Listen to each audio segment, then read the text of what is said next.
I'm gonna hit record, Luka Nation, because I only got energy for you guys for one take today. That's one of those, and this is episode 888 of Luka's Tigers and Bronzo My. And in Asian culture, this is an incredibly fortunate good luck number. And how much better than it could come on December 28th, the end of 2022. And my wish for all of you guys listening, and I mean, thanks to Cardboard Coaches, we have way more listens in the last few days, Cage. Actually, record listens on YouTube. So everyone here new, thank you for listening, watching, supporting. I wish you guys all an amazing start to 2023. And if you're like me, and this last week, maybe 2 weeks has been a struggle. It's cold. The days are long. You know what I mean? Oh yeah. One day at a time. One day at a time, everybody. I'm also very confused about what's going to happen in the market in 2023. We have some interesting programming I'm working on to maybe bring on hobby leaders so that they could share, what they've seen and how they see this playing out. But I'm available. Reach out. If you are confused like me, that's absolutely okay. And hopefully we could take this journey in 2023 together, one step at a time. So welcome to Luka Nation. Cage looks absolutely displeased, but he says, Andrew, don't worry about my facial features. You got to understand, if kids, you don't know what's happening behind the scenes here. This one is throwing Legos at the other, and the other is making Play-Doh. And you did one step at a time. You did one day at a time. You did there was a whole bunch of colloquialism. There was a whole bunch of old television show titles thrown in there. Yep. I was raised in the 80s and 90s, which I like. It's a good way to kick off an episode. It might be the best way to kick off an episode. That and you playing hide and seek with your phone. Hello, peekaboo. I'm here. I like it. I like the tone and tenor. Right. We end 2022, December 28th. Why is December 28th sticking out? By the time almost LeBron's birthday. By the time most people hear this, and just after your birthday, by the time most people hear this, the auction will be done. But December 28th. Good luck to Card Porn and the Card Porn team and all the items that are in the Goldin auction that ends tonight. Let's see what else. How about what? Good luck to everybody in that auction. Well, it's a card with 50-something items. It's a Card Porn auction. It's their whole every single team. Item in that auction. So there's like a card. You can actually sort by the Card Porn auction, and then there's other items like the Banksies that are in there. But the vast majority of the items, either 51 or 52 items, are actually delineated as like the Card Porn memorabilia auction, which it's the whole team has contributed items to that. What else? December 20th. Why is that sticking out to me for Luka Nation? We want to bring in kids into the hobby. Is it time maybe 2023 we rebrand Card Porn to maybe Card something else? Like there's kids in the hobby. Do you think maybe changing that pseudonym makes sense in 2023? Well, I'll answer your question. December 28th just popped in my brain. Sim Sarna, if you're listening, happy 5th wedding anniversary. I'm trying to think what else comes out for December 28th. Okay, so here we go. Ready? They're listeners, man. The people who listen. You say, hey, do we have to change Card Porn to a different name because they're kids in the hobby? Let me ask you this, because it's been 888 episodes. Are there really kids in the hobby? Of course. Ian's in the hobby. I met him. I did deals with him at the Philly show. And do you think that the phrase Card Porn offends him? No, because his dad is a psychopath who feeds him a soda, McDonald's and Chick-fil-A for dinner, and they are New Yorkers. But mac and cheese and hot dogs tonight. Maybe some classy people, maybe some class. They might not like that. I mean, it's funny. I posted a lot of stuff, a lot of fun, memes and videos and reels. And the commentary I get on it it's interesting. It's, soccer cards are alive and well. I do tons of business with high-end soccer cards across the world. And it's a naive take to think that people aren't spending all this money on soccer cards. Okay, correct. No one told me kids are invested in soccer cards. I did a post about people who sit at shows and fill their binders. And the overarching response I get from that is baseball's dead. Baseball card collecting is dead. Those people who are shown in my video will soon be dead. And the hobby will die with them. Read the comments. It's really great. I think as of the time we're recording this, it's my first post ever with 500 likes. My That's breathy nuts. post, right? My breathy post has 500 likes. So, If you show a little skin, you'll blow through 1,000. yeah. The comments are great though, because it's like these people are going to die and the hobby will die with it. And then you get a lot of no one cares about Babe Ruth anymore. And in 20 years, these kids from today are not going to care about it at all. And then I'll post up, another video about box breaking, and people are like, no one cares. No one's breaking that. So I get the impression there's not that many kids in the hobby. The hobby is full of old people who collect, and those are the collectors. And then there's this 18 to 25-year-old group you want to be in, but you're too old. But this group of 18 to 25-year-olds that are the flippers, the investors, the people who came in and they bought Scotty Barnes. And why does everyone think they know where I want to be? Why don't they just ask me? Well, no one knows. Some people think they want to be in bed with me. me. Some people think that I want to be a part of the 25-year-olds. Some people who think they want to sleep with me. Everyone thinks they know what Andrew wants. It's clear from yesterday's episode. You want to be at a RuPaul concert. That's what our audience has figured out. Our OGs know this, and if you stuck with us this long, we're a little crazy. A little. Cage one day will spill the beans on his upbringing. That's at a different level, but immigrant, we have a Ukrainian, so we're all a little crazy. But this dovetails amazingly into what I want to talk about today. I love it. Tesla. Ooh. Who is talking about Tesla stock today? Because it was the hottest thing of the bubble, the COVID bubble. Elon's the richest person in the world. Tesla's changing the world. Everybody and the retail investor was invested in Tesla, and that stock got as high as almost $1,000. It split. It was $400 at its high. Today, that stock is down 70%. No one's talking about that stock. Now that Elon bought Twitter, there's actually this they're trying to it's like a smear backlash. campaign. Yeah, smear campaign, right? But if you actually just zoom out a little bit, Tesla is double the price that it was when COVID first started. Double the price. So it's down 70% on the year. There's a smear campaign trying to get this guy out of the CEO of the company. And that stock is 2x what it was when COVID started. But a lot of people bought in high, right? A lot of people bought in, 1,000 or at the post split 400, and those people are down, and those people are being the loud folks, right? I don't know who's being the loud folks, but it gave me a little bit of peace of mind to say, all right, it's happening everywhere. And if it's happening everywhere, this is what they call another cycle, and it's messy, it's dirty. There's a lot of poop slinging, right? We say Twitter is where monkeys throw feces at each other, as Joe Rogan said. But at least we're not alone. It's the misery likes company type of thing. And it's like, it gave me a feeling of peace that knowing that equities market, which have withstood the test of time, so to speak, are also experiencing something similar. I've noticed the phenomenon. And I think it's the people who bought in late, or it's that one segment of people. By the way, I remember Tesla stock being $20-something and crashing because we're talking about sometime between 13 and 16. Because I remember where I was working at the time, and they used to have televisions up that showed the stock market. $28.50 on March 20th. $28.50. Today it's $112. Well, the reason why I remember is George Clooney's Tesla got stuck on the side of the road, and the news was all like killing it. Like, if George Clooney can't even drive his car without a charge, what's the future of this company? We're talking nearly 10 years ago. I remember this stock, but to go to 1,000, it's pretty crazy. But so here's my fun, right? I've noticed this phenomenon. I think it's that 18 to 25 or 30-year-old or this new type of folks who maybe are a little underwater. I love this. Luka dropped 60, 20, 10, and I want to talk about it. We have had some guests on. We've had some interesting episodes, and we didn't. It's funny. I wanted to talk about the Joker dropping 40, 15, 15, and then Luka comes out and drops 60, 20, 10, and you're like, what the hell, So, but last night, he dropped 60, 20, 10 in a crazy game. And by the way, yes, it went to overtime, but his stats were ridiculous just in regulation. He had over 50 points and 19 rebounds. He had that triple-double basically, without going to overtime. The overtime was just, more of the same.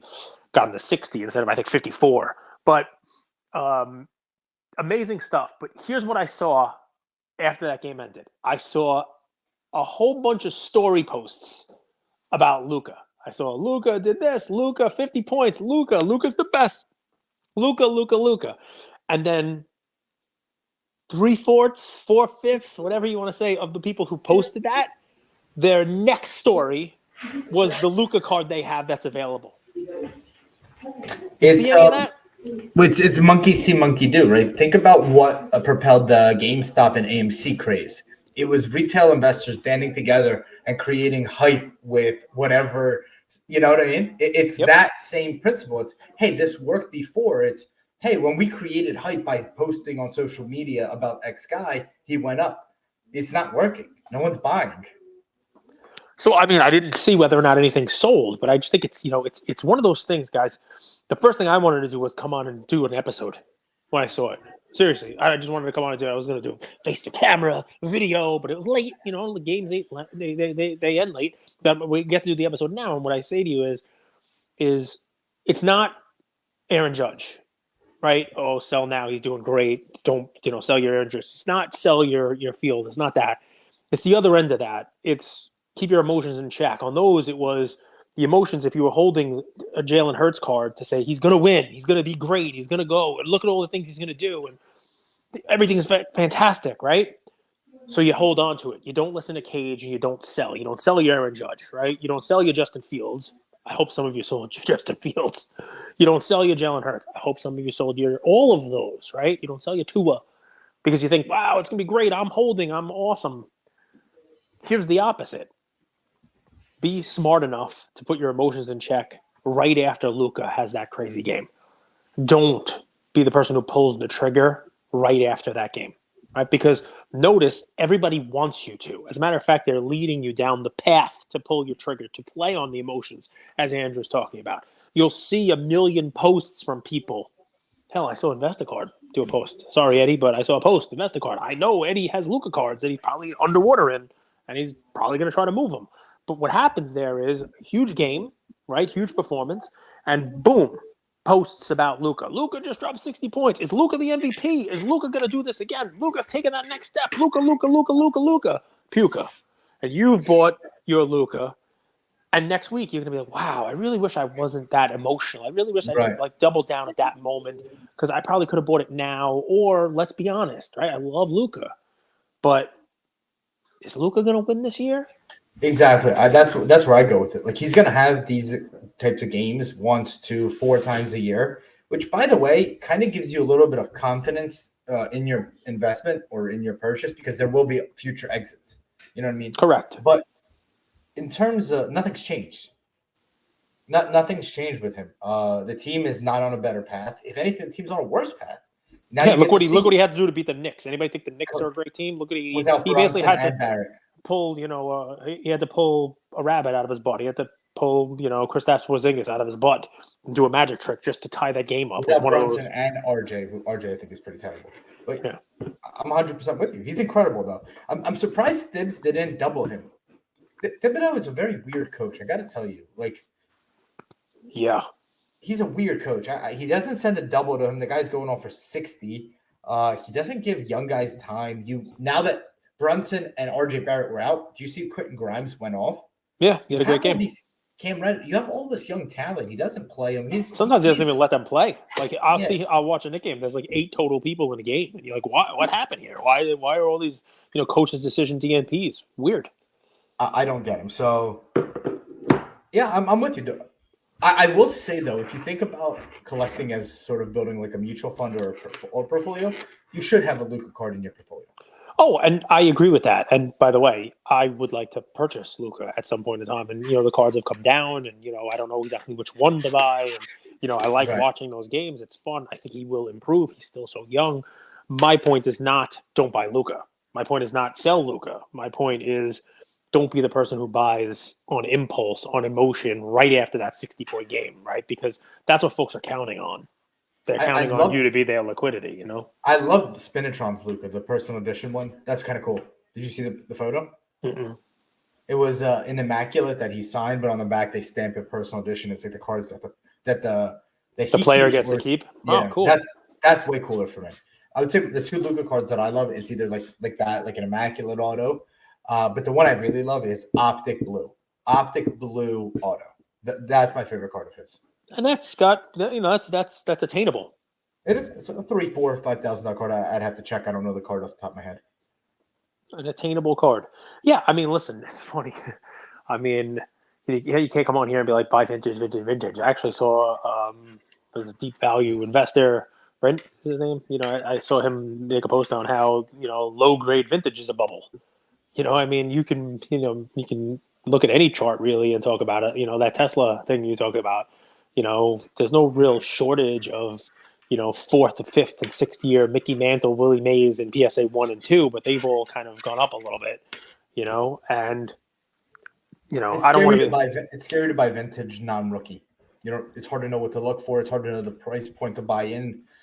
Vintage is a whole new game, man. I soccer vintage I could understand because I do know the legends a bit more and it's a little bit more attainable. But I'd be scared buying a Willie Mays, fourth, fifth year, and a 5 is. I don't know what to look for. I don't know the right price point. So let me ask you, put on your young kid hat. I'm not going to put you in a category, but your young kid hat on. Does Willie Mays, Mickey Mantle, the guys who we consider the bellwether, vintage baseball players, do they stand the test of time? Does it come a point in time where in 20 years people are like, I don't know why anybody was ever buying those guys? Talk to me. Yeah, why? I think it's because Luka has a card and Willie Mays has a card. They're both cards, but actually, so there's this company called Masterworks. Apparently, it's like fractional investing for art, and they put out research. You could go take a look, and it talks about how art is not usually, and fine art, really, really rare art, is not correlated to stock market and all that. It's more of a store of value in a lot of ways. And why is it a store of value? Break that down. And Kobe East Coast came on our show and talked about this. He says, I buy cards knowing that there will be a buyer in the future. And that's really subtle. So obviously you could go up to 99.9% of people on the street and ask them, do they know who Willie Mays is? Maybe they won't know in 20 years. But there will be a pocket of people with money in their pockets who could buy that Willie Mays card. Whereas you'll go up to people on the street, like you said in Argentina, and say, do you know who Messi is? Yeah, but they don't own a single card. So... I mean, do the vintage cards become a kind of a different asset category?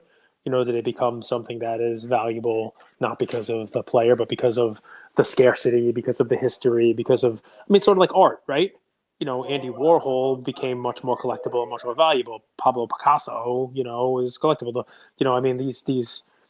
These pieces of art, they've been around for a long time, right? And other artists, grow to popularity and grow to stardom and increase the value of what their artwork is worth. I mean, there are cards from the 1800s of players that, no one is alive who watched them play. I mean, look at the values. And no, it's not Mickey No one Mantle, is alive who watched them play. Yeah, like no one's alive right now who watched them play. No one saw, King Kelly play. Nobody saw, you can get an 1887 card of King Kelly. No one saw Cap Anson play. You know what I mean? They played in the 1880s. But what about Jim Brown? Like, that's an iconic card. So I guess what I'm saying is those cards still have value. No one knows about them in school. No kids know them. I mean, I wasn't raised knowing who they were, but I was raised Mickey Mantle, right? I was raised in the 80s, and my dad was Mickey Mantle or Duke Snider. And when I did research in the hobby, I said, all right, I want Ricky Henderson's rookie card. But if I go back a little bit further, I want Mickey Mantle. If I go back a little further than that, I want Ty Cobb. I want Babe Ruth. I want the greats. You're putting them all together, but I actually will say that your Montana 10, your Rice 10, your Henderson 10, those are investments. That's you buying Verizon stock. And you buy it in that PSA 10 because you trust that holder for value. But then you go back and you buy a Gaudy and you put that in Ian's collection. That's not an investment. That's a store of value. By the way, I think you're right.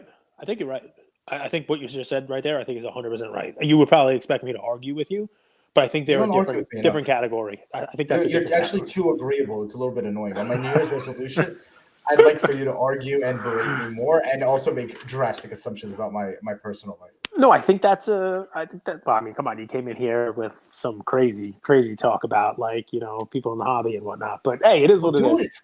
It gets dark at 5 p.m. We live in a house of 7 people. One's a baby. Someone's sick at all times here. Yeah. Okay. I'm not in my home. You shouldn't call yourself a baby, though. I miss Florida so bad. I miss warm weather so much. You're going back in a couple of days, and you'll miss your family.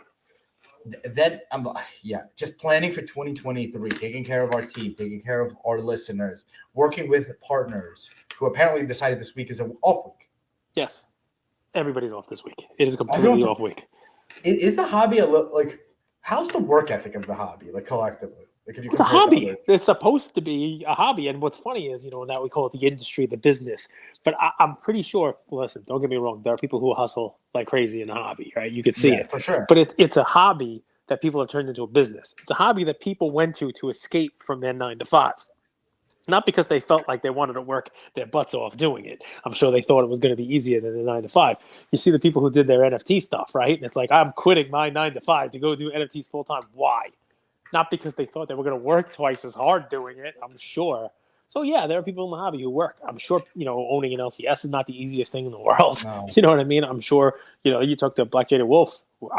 You got the week off this week, Black Jada Wolf. So The no shows. cyclicality of the market makes it really tough. The unpredictability. Yeah, definitely. Yeah, 100%. 100%. But like travel, like at the Dallas showcase, I was thinking the best business is a food truck. A food truck that posts up park right in the middle. No, I mean, dude, they stopped their business early, even though there's still people inside. They're like, we already made our money. Yeah. They're like, here, they give me 2 water bottles. Like, we did so good. 1 food truck. So like, they not? You could predict that people are gonna go to a show and eat, but you don't know if they're gonna buy. You don't know what they're gonna buy, and that's a little bit difficult. That uncertainty, and add on macroeconomic uncertainty. Smart consumers, though, who listen to the right podcast, know to bring a battery charger and a sandwich. They wouldn't have had to have gone to the food truck because they would have been walking around with this warm, gross sandwich in their Zion case. That's the kind of hard-hitting stuff the other podcasts will give you. Battery chargers and sandwiches. But listen, so on the work ethic of the hobby, you can't blame anybody who's in the hobby for taking this week off, right? Because 1, there's not a lot of shows. 2, I'm sure the lead up to Christmas and to these holidays was probably a lot for folks. Stores were probably hopping, a lot of business being done, a lot of gifts being bought, a lot of, shows to end the year and do that stuff. I'm sure everybody gets to kind of like ride it out this end of the year, which is why the awards are so important, guys. Make sure you vote. Make sure you give your 2 cents on the Luka Nation awards. They have taken on a life of their own. I've gotten some very interesting comments about this. The comments are great. The comments are great.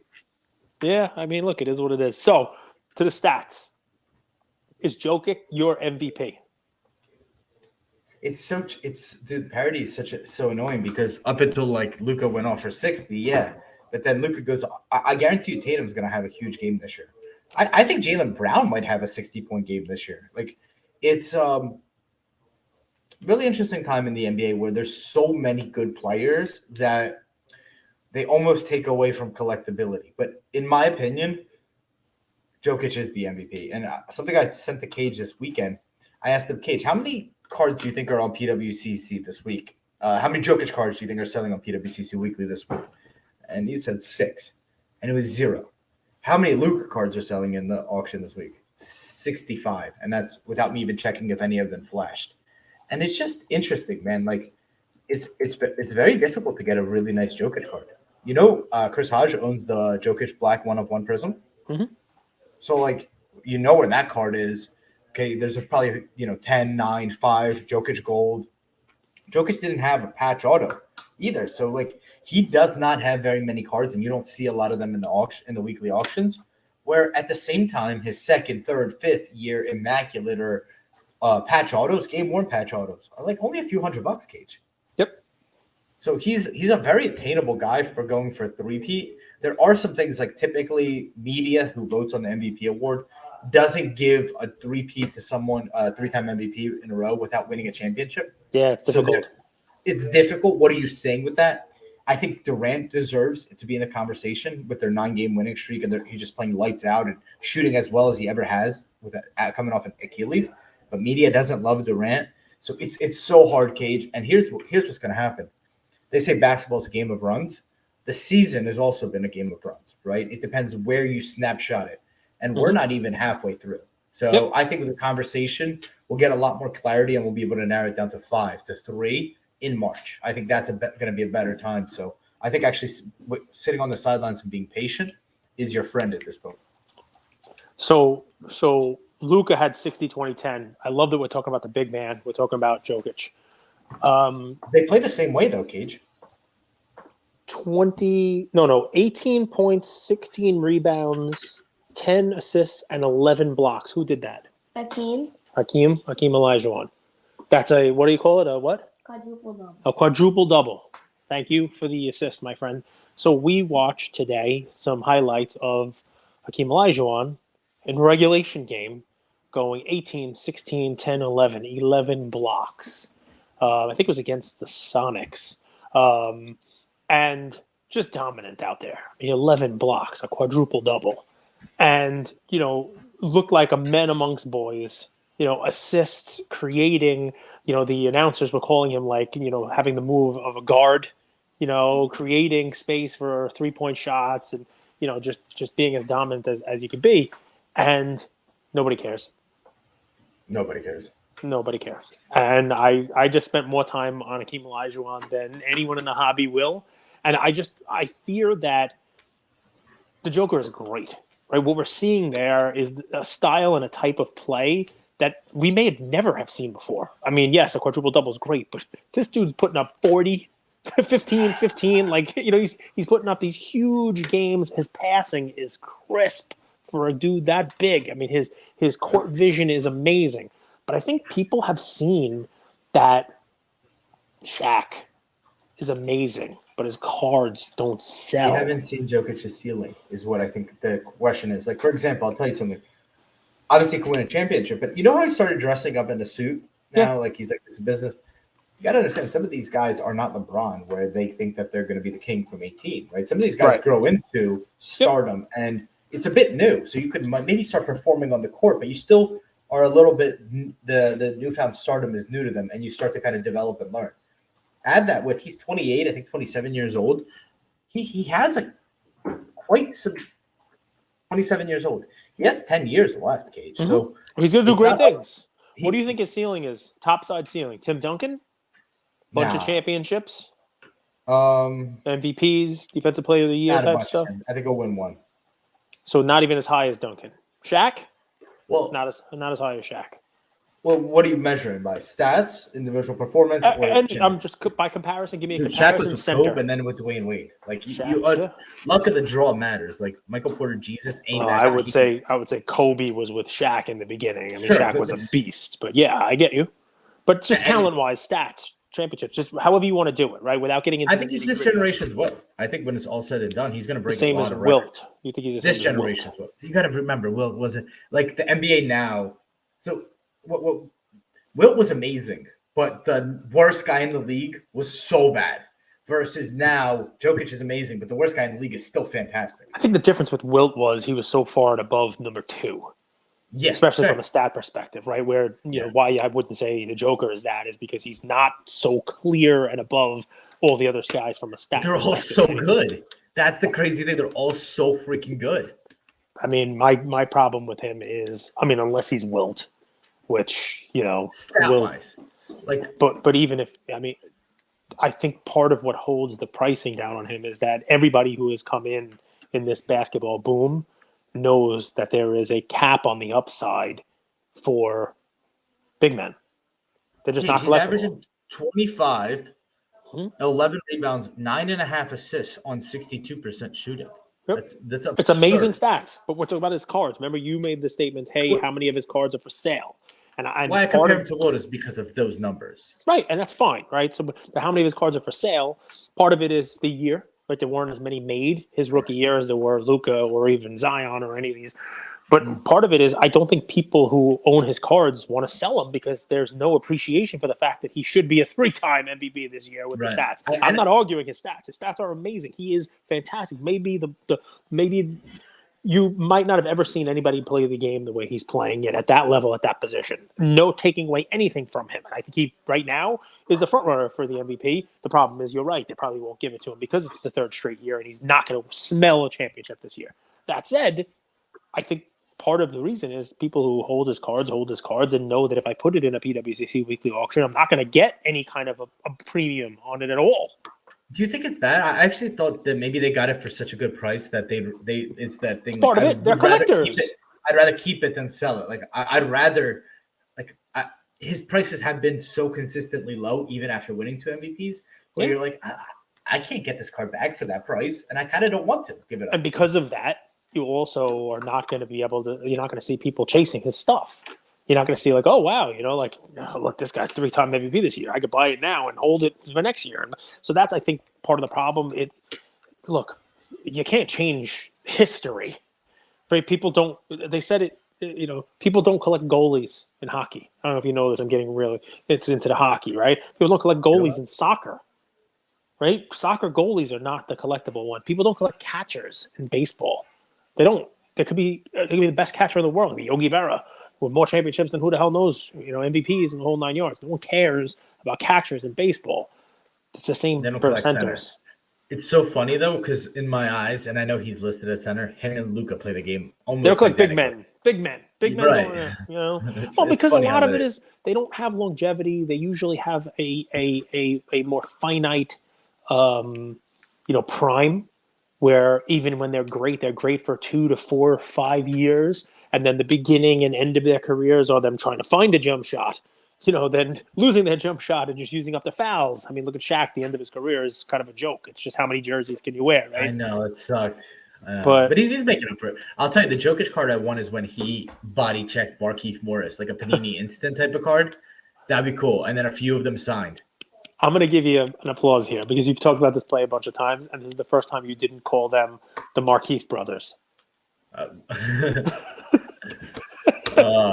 Football season. Herb, there's an amazing Herbert 1/1 cracked ice in this week's weekly auction. We'll go over that in a bit, or on Saturday. But thoughts on football? Herbie's in the playoffs. 2 weeks left. Already clinched. Wow.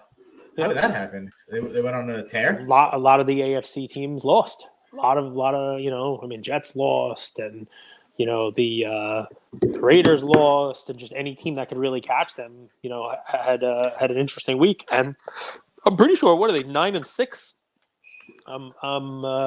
They a tough season. And he was injured for a little bit of it. He had that rib issue and the whole deal. They fought through it. My problem with him is their defense can't stop anybody. Their defense is just not very good. I saw a stat that he's undefeated if the defense holds the other team to under 27 points. And I was like, I'd hope so, right? Like, that shows how bad the defense is if that's how high the number is. Right. If they hold him under 27, like if they hold him under 14. Right. If they hold him under 27, he'll find a way to get him at least the amount of points that he needs to win the game. Something like that, They have a great kicker. If I were collecting kicker cards, another that you can't. Who is he's a rookie. His last name is Dicker. He's Dicker the kicker. I'm not kidding. I don't think you are. So that's another PC we're gonna start building. Dicker the kicker. Cards from the Chargers. This is why I love cards, man. 888 episodes in, I could still come up with Dicker the kicker. Fuckface, Billy Ray. That's the bat. Yeah, that's the fun stuff. No, but Kobe, listen. Santa Claus, game worn, not game worn. Talked about that, right? But sports give you a lot of fun stuff, right? A Raider fan here. If you haven't heard yet, dust off your Jared Stidham cards. He'll be wearing a Patriots jersey in his rookie stuff. Everybody was like, Stidham could be the next Tom Brady, and then Mac Jones came. Well, Derek Carr is benched for the final 2 games of the season, and the Raiders are going with Jared Stidham. That's just to see what he's capable of, right? Like, that's not like... before last week, he was capable of nothing. Now he's actually going to see a field, and, right. There are players. Look at Matt Flynn, who had that one game for the Packers to end the season and wound up getting a huge contract out of it. All it takes is somebody to get an eye on you and think, wow, all right, this guy can actually do it at his level. Instead of, he's been all right in the times that I've seen him play. It's just another one of those, you talked about it. Give me a release from Panini that's just backup quarterbacks. Yeah, it'd be kind of cool. I can't believe that Washington went to Wentz. There's been a lot of fun. Foles played this week. Wentz. Yeah, but they have no one else to go to. Like, actually, like Taylor Heineke's played well. Like, he's put that team in contention. You go to Wentz, like, what Wentz is. I think the Colts are going to sign Derek Carr because that's what the Colts do. I never realized how much the importance of a starting QB and how hard they are to find. I never realized that. So it was 2 years ago. The Jets, I think they played the Colts at the end of the season. It was one of those meaningless games where you're like, tank for the pick. And they're like, we don't tank. You go out there, you win the game. And because they won that meaningless, insignificant game, the Jets ended up with Zach Wilson instead of Trevor Lawerence. Think about that for a second. Okay, that's football, right? That's, the starting quarterback is a But how do they huge- miss? Like, scouts, it's their only job is to find a good quarterback. How do they miss so bad on him? I mean, Zach Wilson, if we're really going to go down that road, I think they fell in love with one cross-body throw that he made at pro day, and they're like, this guy can do it. And, that's not the way you are supposed to scout. And, I mean, Trevor Lawerence, since he got into college, was going to be the number one pick. Like, you know what you're getting there. And there are quarterbacks. Are you a believer in T-Law? Are you? I am. Like, I am. Really? I am. I don't know that he's able to win with Jacksonville. The AFC is too damn good. He's really turned that team around. He reminds me of who's a good. Everybody wants NBA comparisons. He reminds me of Ja's last year with the Grizzlies, right? Seriously, because it's a young team. He's putting young players together. Desmond Bane is sort of like your Travis Etienne, right? He doesn't really have too many great, other pieces around, but it's role players, and he's squeezing the most out of them. And it's a young team with young players, good coach, and they overperformed a little bit, where the year before that no one expected anything out of them. The real test is going to be, and it is for Ja this year too, can you build on what you did last year? And you saw Ja stuff come down a little bit. Who knows what's going to happen? There's a lot of parity in the league. Next year, we're going to have to see whether or not, because I don't expect a playoff run for the Jaguars. I think they're not eliminated yet. I'm pretty sure they're still alive, to make the playoffs, potentially. But I doubt playoffs. I don't know that they make it. The AFC, the bottom of that AFC with the expansion to a seventh team that can get into the playoffs, it makes it a little foggy. I think the Raiders are still alive mathematically. So a lot of stuff will shake out. But the point is, Jags are in fourth, dude. No. The fourth is a division leader.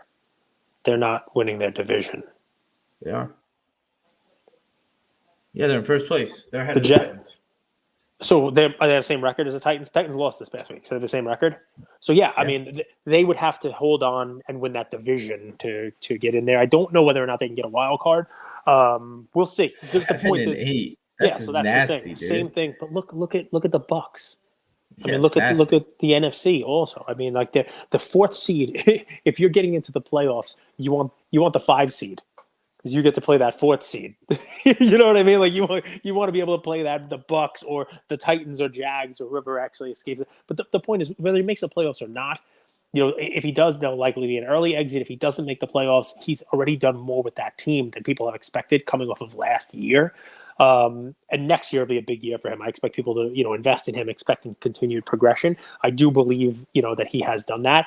We'll see what happens. Ja is great. He's a high flyer. He's a highlight reel. I don't know whether that team has it. They think they do. I mean, that team thinks they're the Golden State Warriors already. They can win, 5 of the next 10 championships. But there should be a stat. I know there's like defensive efficiency and all that. There should just be a stat like how many points are scored against you, because this is where you have to watch the games. Ja gives you 35, but he'll let the other player score 40 on his ass. And people don't realize that because that's not on the box score anywhere, right? Yep. They just see his highlight dunks and they it's like Trey. And people say that about Luka, but Luka actually is a pretty good defender despite his defensive metrics. He's a big body and he puts his hands out. Let me read you the matchups and then we'll wrap with this, okay? Because they're really good in the AFC. Bills have the bye. Obviously, there's still a game between the Bills and the Bengals, so that's a really interesting one. Huge game this week. So you have Kansas City versus the Dolphins. Tyreek versus Mahomes. They got a little reunion there. Bengals, Chargers. And concussion protocol again for Tua. He probably shouldn't be allowed to play the rest of the year, like, honestly. Because, honestly, it's really bad to hit the back of your head as well. That's probably the scariest part. My grandma actually told me that. Chargers, Bengals, 3 versus 6. Herbert versus Burrow. Herbert, and you got the Jags versus the Ravens. And that's a big one too. Jags Ravens big too. That's a big one. I mean, is it Jags Ravens? That's the way it would end. So they don't play each other right now. I think the Steelers are still alive. They play the Ravens this week, I think. Although the Ravens clinched a playoff spot this past week also. A lot of playoff spots.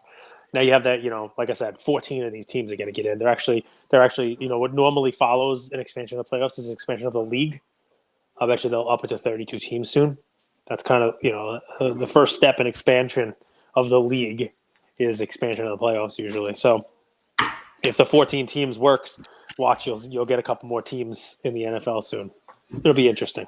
Luka Nation, we're going to bring back one of your favorite segments, but we're going to do it in an interesting manner, and I'll plug this a few times. It will be a Coffee with Cage episode, but we're only going to do 3 questions on that episode, okay? So you have 2 ways to submit a question. You can put it in the comments right here on YouTube, or you could just email me the question. I am andrewgoldberg@gmail.com. Feature 3 questions. It'll be Ask Cage, and we'll do that probably on Fridays, but we'll still confirm that. 3 questions. You'll get your questions answered. That'll be the whole episode. I missed those. Those were a lot of fun, man. Yeah. We have a lot of ideas, and we have a small team. We don't have all of that funding from Alex O'Hanahan. Listen, if you want to fund, then please call Andrew. He's always looking for funding. But then we have to answer to people, and then they're like, hey, you really went off for 21 minutes. I mean, fun stuff going into New Year here, guys. It's Wednesday is a Wednesday episode. We have another PWCC. We'll release that on Saturday night, New Year's Eve for the Sunday auction. We got a Whatnot show this weekend to talk about NFL stuff. We got a lot of fun stuff coming down the pike. Anything else, man? No, I'm tallying up the votes. The votes. That's going to happen soon, too. You guys are going to get awards announced. Thank you for everybody participating in that. I've tallied up the first week. We're going to make a post. It'll probably go out Thursday or Friday. I think Friday. It's tough, man. It's the holiday. You know what I'm saying? So it's of course, and you got a baby in your house. You got, old and infirm. I have a baby in my house. There you go. Love you, Luka Nation. Thank you all for listening to another episode of Lucas, Tigers, and Bronzo My. I wanted to tell you about a new service that we have starting as of today, and I'm really, really excited to bring it to you guys. So as a part of our partnership with SGC, we got 50 free submissions every single month, and many of you have taken advantage of that. And it's amazing that we could have the opportunity to 650 episodes, 675 episodes in, to go ahead and give back to our community.